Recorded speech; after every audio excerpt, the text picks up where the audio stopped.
Selamat datang di channel saya. Kali ini saya akan membahas Tahun Baru Masehi ya. Sejarah Tahun Baru Masehi ternyata sangat lekat dengan dunia spiritualisme. Kata Masehi berasal dari bahasa Arab, Masih atau Al-Masih, yang diserap dari bahasa Ibrani, Masiah atau Mesias. Di Indonesia, kita mengenal Masehi dan sebelum Masehi ya. Penyebutan kata tahun Masehi atau AD atau Anno Domini berasal dari bahasa Latin yang berarti in the year of our Lord, atau dalam bahasa Indonesia berarti di tahun Tuhan kita. Sedangkan tahun sebelum Masehi atau BC atau before Christ yang berarti sebelum Kristus, ini adalah penyebutan untuk tahun sebelum Masehi. Pada abad ke-6, sekitar tahun 525 Masehi, seorang biarawan di Roma bernama Dionysius Exiguus, beliau mengusulkan sistem penanggalan baru yang berpusat pada Yesus, yang beliau juga sebut sebagai Anno Domini atau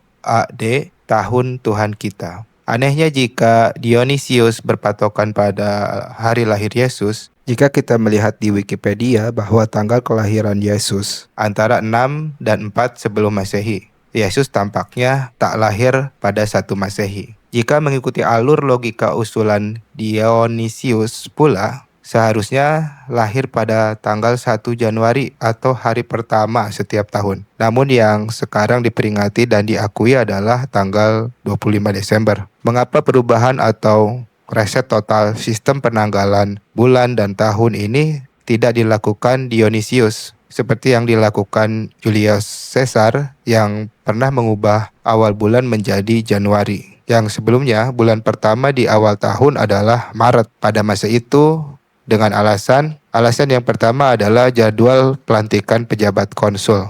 Caesar ingin menyelaraskan awal tahun administratif dan awal tahun kalender. Sedangkan alasan kedua adalah penghormatan pada Dewa Janus. Lalu jika mengutip perubahan tahun yang dilakukan Dionysius yang menggunakan pendekatan kerohanian, kenapa beliau tidak mengubah nama bulan-bulan pula, namun malah masih menggunakan nama dewa-dewi, perayaan, dan istilah Romawi pada saat itu, seperti Januari diambil dari nama Janus, dewa pintu gerbang. Februari berasal dari kata Februa yang merupakan festival penyucian atau pembersihan yang diadakan bangsa Romawi. Maret dinamai berdasarkan Mars, dewa perang Romawi. April berasal dari kata Latin yaitu Aperire yang berarti membuka atau awal musim semi. Mei diambil dari nama Maya, dewa pertumbuhan dan kesuburan dalam mitologi Yunani dan Romawi.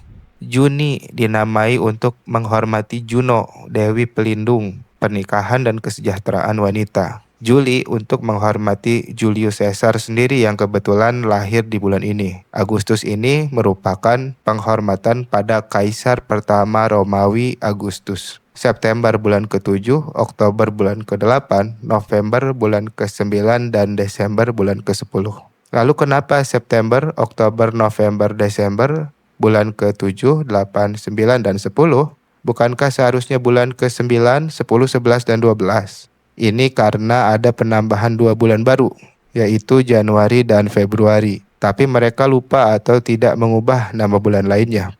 Kesimpulannya, bulan 1 dan 2 berhubungan dengan dewa pintu dan ritual penyucian bangsa Romawi. Bulan 3 sampai 6 berhubungan dengan dewa-dewi alam dan pertumbuhan. Bulan ke-7 dan 8 penghormatan pada penguasa politik Caesar dan Agustus. Bulan 9 sampai 12 berdasarkan sistem hitung angka Latin kuno. Lalu kenapa tidak ada tahun 0 Masehi? Hal ini terjadi karena pada abad ke-6 angka 0 belum dikenal secara luas dalam sistem matematika di Eropa. Konsep 0 baru masuk ke Eropa dari dunia Islam melalui angka Arab beberapa abad kemudian. Nah, setelah belajar sejarah tahun Masehi ini, kita mengetahui bahwa sistem penanggalan yang kita pakai sekarang sangat membingungkan, kacau, dan random dan tidak beraturan. Bagaimana menurut pendapatmu? Terima kasih telah menyimak, sampai ketemu di video berikutnya.